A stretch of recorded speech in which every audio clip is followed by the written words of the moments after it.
Hi, this is Chris Smith of Local Joe's. At Local Joe's, we help local business.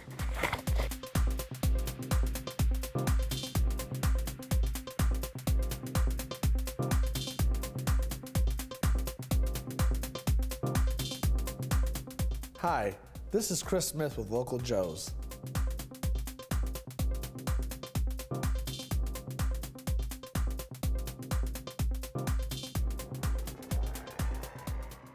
This is City Pulse Newsmakers, a weekly look at the issues and the people behind them in Greater Lansing. Brought to you by City Pulse, Lansing's weekly alternative newspaper. And now, here's your host, City Pulse publisher, Burl Schwartz. Good morning. Somebody once said that art is not a thing, it is a way. How are we finding our way in mid-Michigan when it comes to art? That's our topic this morning, and I'm pleased to welcome Debbie McCullough, who's the Executive Director of the Arts Council of Greater Lansing, yes, and Katrina Daniels, who is the Program Director for the Michigan Institute for Contemporary Art, and Larry Groot, who is the Executive Director of Keys to Creativity. Yes, thank you. Thank you all for being here. Thanks.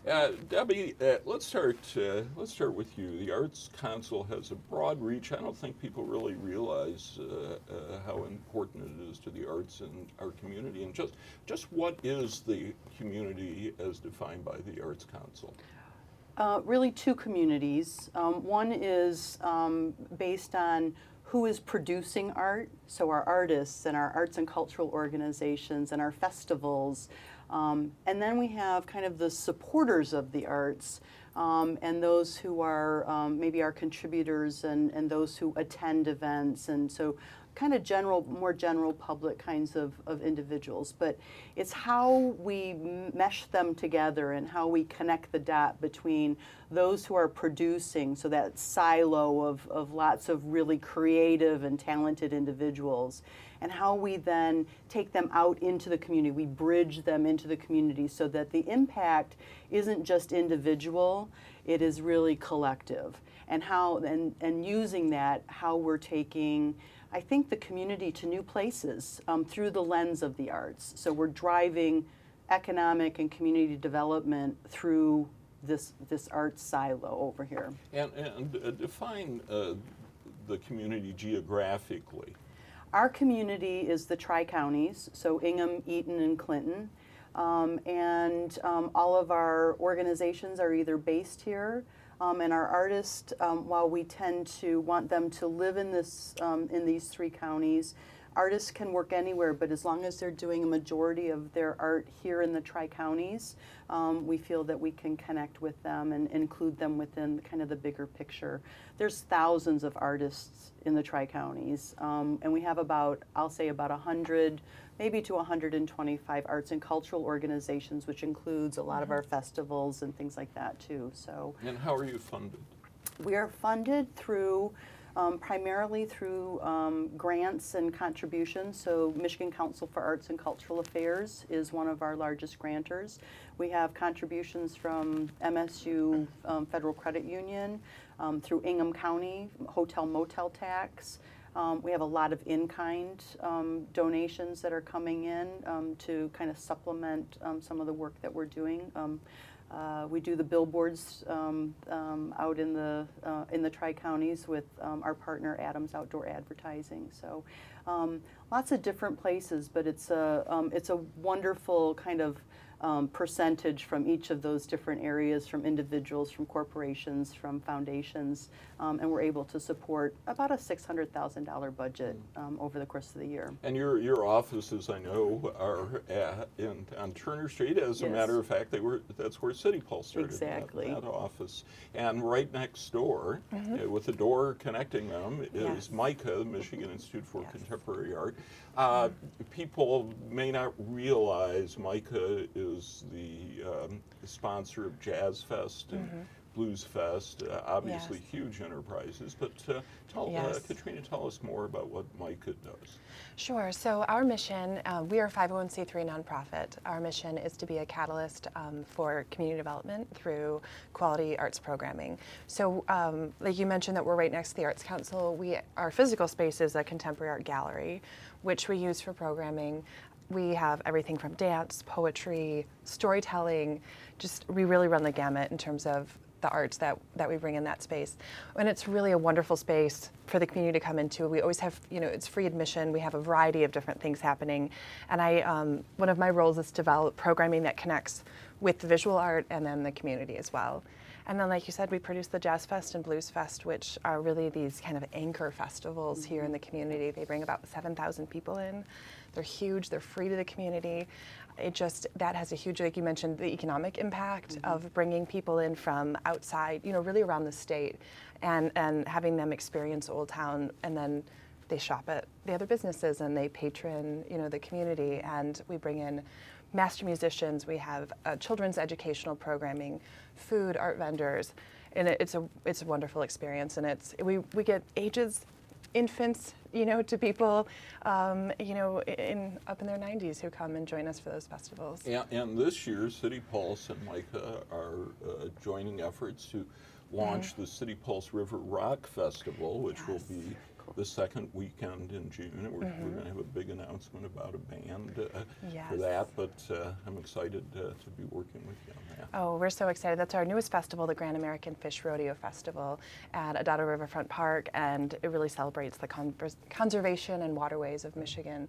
And yeah, we're delighted to be working with the City Pulse for that. Right. Yeah, the official name now is City Pulse River Rock Festival, Excellent. and the Fish Rodeo is part of it. Yes. So, Larry, you're an artist. Well, I try to be. Yes, I don't always have time to do that, but I'm trying to get the time in there. Right now, I've been working with mobiles, with wood, and developing those, and But what keeps you busy? Keeps you away from your art? What keeps me busy is running Keys to Creativity. We're an art space, a creative space, I like to say, in the Lansing Mall. Where it started off with the mall asked us to open up a community art center, and so we did. And that services primarily local artists, and we're talking about how wide-ranging, this arts, how wide the distribution of artists in the area are. And so our take is, since the artists volunteer a lot of time, we have no paid staff yet. We're 3 or 6 months old, and but our artists are local artists, and so they, from wherever they come from, if somebody can volunteer time and they live in Saskatchewan and they're willing to do that, 16 hours a week, they're local. Right. But it's just a really impressive group of artists that we have, and so we have this community arts center. We have a gallery that supports that. We have a classroom in the back, and then we have a second gallery called the Event Center. We just opened up with poetry reading, and that's going to function as single artist shows, themed events, and we also want to be doing documentaries, music, that kind of thing, and then we have the mall itself to do dance events and larger events within the mall. Very exciting. So yeah, there's a lot that we've accomplished in a very short time, and we're just trying to get our feet underneath us and understand what our role is, because we're a 501c3 also, how we support the community. It's not what we want to do, but we survey everybody coming in. What do you want us to be for you? It must be very difficult in a community this size for an artist to find a way to actually sustain himself or herself financially. I know, when I look at galleries, a lot of the galleries really make it on framing, for example. Right. That may not be their first love. Yep. But tell me about the economic role of art in the Tri-County area. I think that there's two components of art, and one is the intrinsic value of the arts, which is what we get personally from creating. So while I'm a theater artist, you're a visual artist, and I know Katrina has lots of background. That's one part. So that's the art for art's sake. So, and that's, you know, when people love to purchase a piece of art, it's because they love what they're seeing. But then there's the other component of seeing how art starts to affect and impact community and economic development. How are we attracting new companies to our area? How are we looking to retain those who already live here? We want them to stay here. And when we see the impact of the arts and what all of the events and all of the things that we're doing to make our own organizations thrive, we're actually affecting all of the environment that we're in.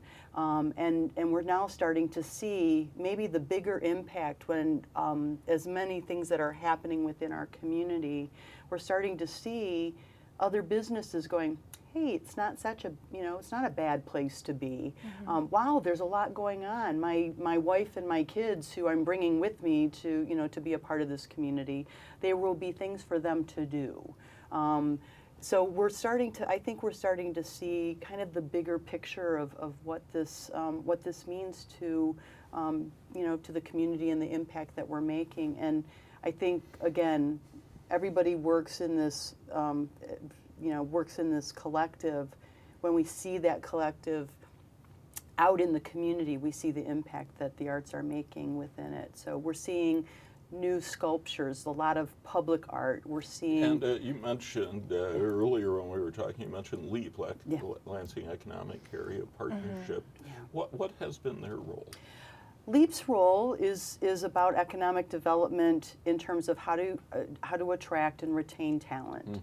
And part of that is, I think they recognized many years ago that by putting some of their dollars into a pot to fund public art in our community, in the Tri-Counties, that people who wanted to come here started to look at our community and go, well, it's a little, the standards are a little higher. Okay, and our communities are, you know, they've now placed, this is a guess, but I think they've placed about 16 public art pieces, all worth at least $10,000 to $20,000 each, in 16 different communities within our area.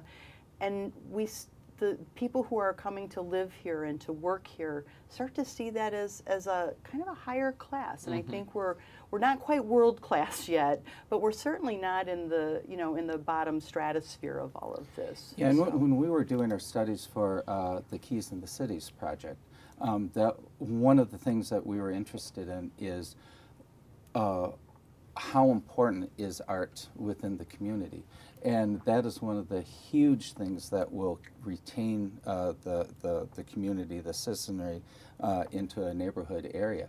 They look for things, how engaging is that area, how welcoming is that. And so, you know, putting these art installations, we put the pianos in, but there's all kinds of installations out there that when people just drive by, whether it's interactive or not, they get this appreciation of what that community wants to be for that, that location, and it has a major effect on their decisions to stay or leave. One of the projects that the Arts Council is undertaking is going to be introduced next month. It's called Arts Night Out. And Debbie, why don't you give us a brief history of this, and then I'd like to hear from the two of you about what you think this could mean to the community. Well, I'm gonna take it back to maybe the earliest conversations, probably 2 years ago, and Katrina was one of the, I'll call you an instigator, was one of the gallery operator owners that came together, and we started talking about if we could do some sort of event that would bring the visual, the performing, and the literary arts together in a neighborhood setting, walkable. What would that look like? What day would it be on? What time would it be at? How do we attract a younger demographic? And that was part of the reasoning that we thought, Well, we already have gallery walks for the galleries on Sundays, and those continue. But trying to attract a younger demographic meant that maybe Friday nights would be a better kind of time frame, maybe 5 to 8, maybe when we can serve wine and cheese at, in our facilities. And so for the last couple of years, we have been planning and molding and shaping and looking at other models, and we came up with Arts Night Out, and we are going to kick off that event on May 6th. In Old Town, and we're going to rotate neighborhoods, so we'll be in East Lansing the following month. We'll be back in Old Town then in July. Then we're going to be doing Rio Town and downtown. So this pilot year, we're kind of testing ground, but we've asked. We have 26 retailers that are in the Old Town area that are now going to connect to this event. They're each hiring or bringing in some sort of artist. An artist we define very broadly, and they're going to try to be as creative as possible. And so the general public then is going to not only walk into places that they may have passed by because they don't have an interest in a bike shop, but of course if there's an artist in there and they're coming down to see artists, they're going to walk into there and maybe there's a connection point that starts to be made. So we really wanted to try, our board of directors for the Arts Council wanted to see if we could find an event that connected all of the arts to all of our downtowns, and that's where our placemaking comes into play. And we're really proud of kind of the kickoff event that's going to take place on May 6th. And Katrina, how is that shaping up? Oh, I'm so excited about it. This is something that at MICA I started noticing that for the Sunday gallery walks we just weren't really getting a huge crowd in. And Why so do you think?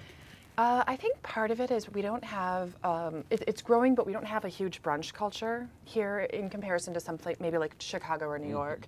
And I think a lot of times if it's a beautiful day, maybe on a Sunday you want to stay home and garden, or people are going to church, or they want to have family events and things of that nature. I used to live in Manhattan, and they did their all their gallery walks on Thursday or Friday nights. And I know a lot of my friends, that's sort of in their 20s and 30s, that's really kind of the time that they're looking to go out. So I started moving MICAs to those nights, and then also doing really interesting kind of community collaborations with the Lansing Bike Party, with Soup Spoon, bringing in musicians, bringing in food and different things. And the numbers that we were reaching were astronomically higher. And it was pretty instantaneous.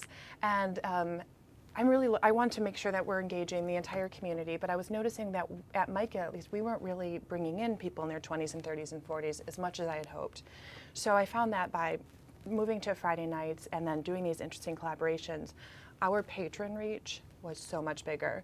And for me, I recently moved into Old Town, and I did because I wanted to live in a walkable neighborhood where I could walk to work, that I could walk to meet my friends at a restaurant, and I wanted to live in a place that it felt really thriving and bustling for me.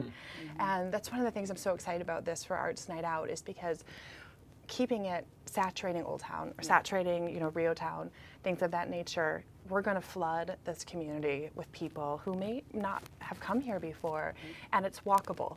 And so you can park your car, you can take the bus in, you can take your bike over, and it's going to feel like this Lansing has so much to offer, this rich, diverse community, but I think this is really going to feel just, the energy is going to be high.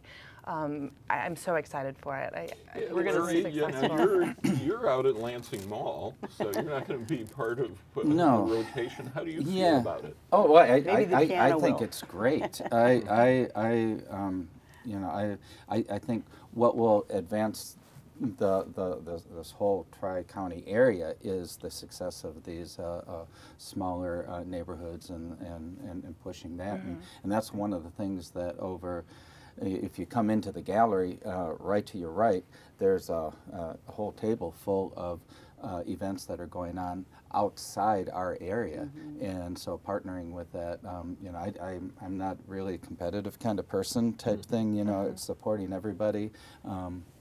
When I do have to give a shout out to Katrina, because anytime we're putting up art in the gallery, I don't think we've realized at one time I was kind of under your tutelage a little bit as to how we're hanging art kind of thing, and Yes, I'm always you've installed thinking me. about our conversations. So the mall is kind of in this little desert as far as culture goes, and outside of Sunset Clay Studios, we're the only art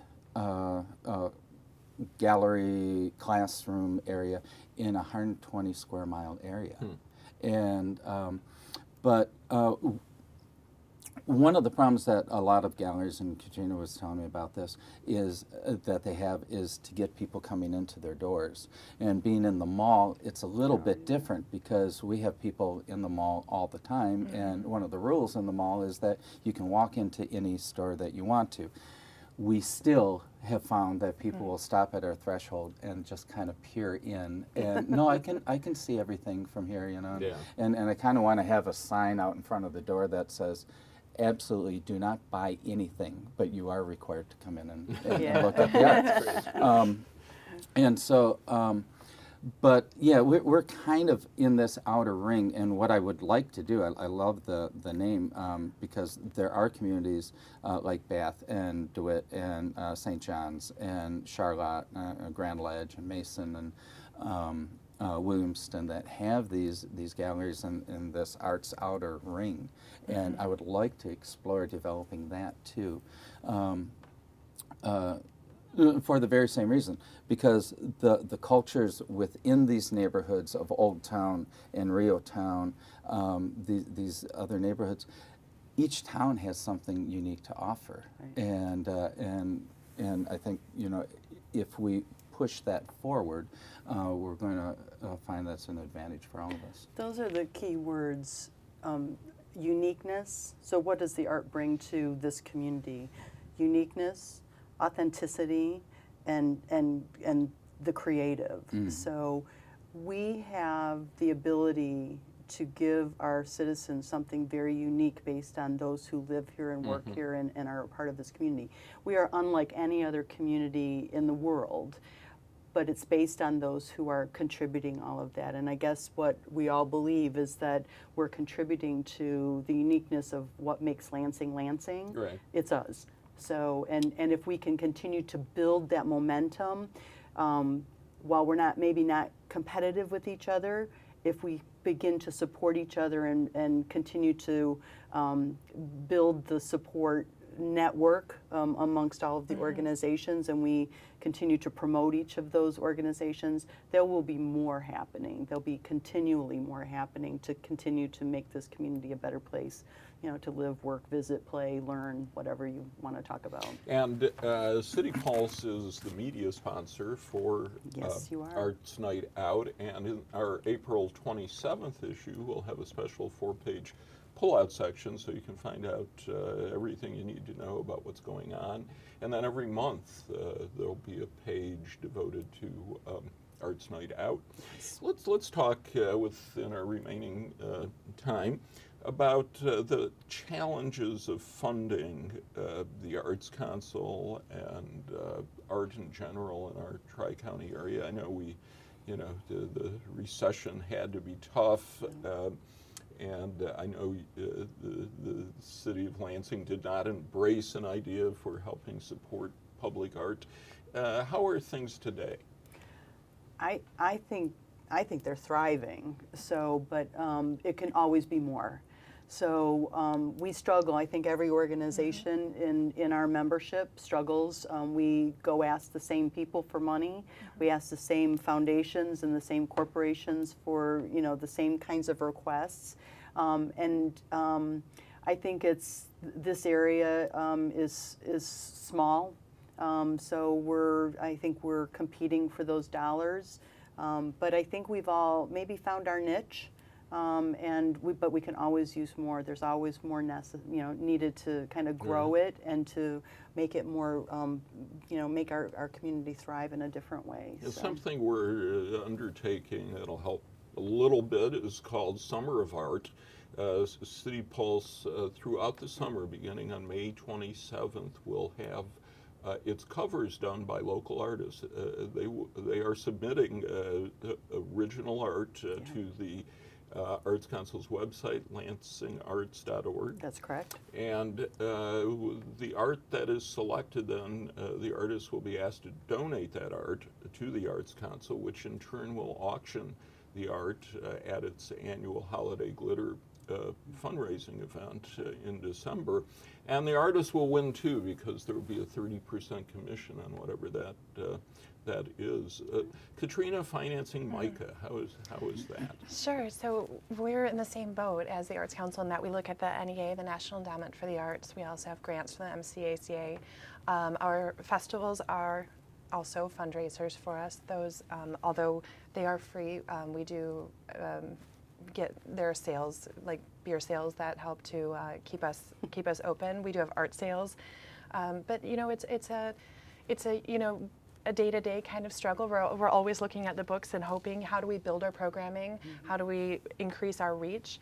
One of the things, though, I wanted to touch on, though, is I think that there are people here in the community who really appreciate the arts, but there's an idea of accessibility, which I think Larry touched on a little bit about, you know, is the arts for me? Is it only for a certain group? And I do believe that the more engaged our community is in the work, and the more that they realize how important the art is to them, that they can take their child in for a dance event at MICA, that they can go to take a workshop at Larry's Gallery, that when something becomes an emotional connection for you, you see the importance. That's when you think, I want to make sure this stays here. And if that's $5, or if that's buying a piece of art, or if that's making a donation in the pot on the way out, that is, I firmly believe that creating that emotional connectivity in our community, and them saying, like, this is really important to me. I love the Arts Night Out. I love these workshops. Those pianos are important to me on the streets.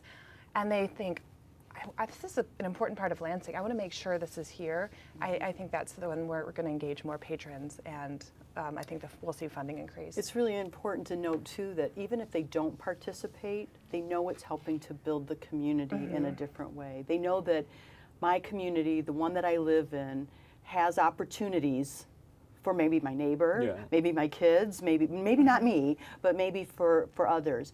But it's available.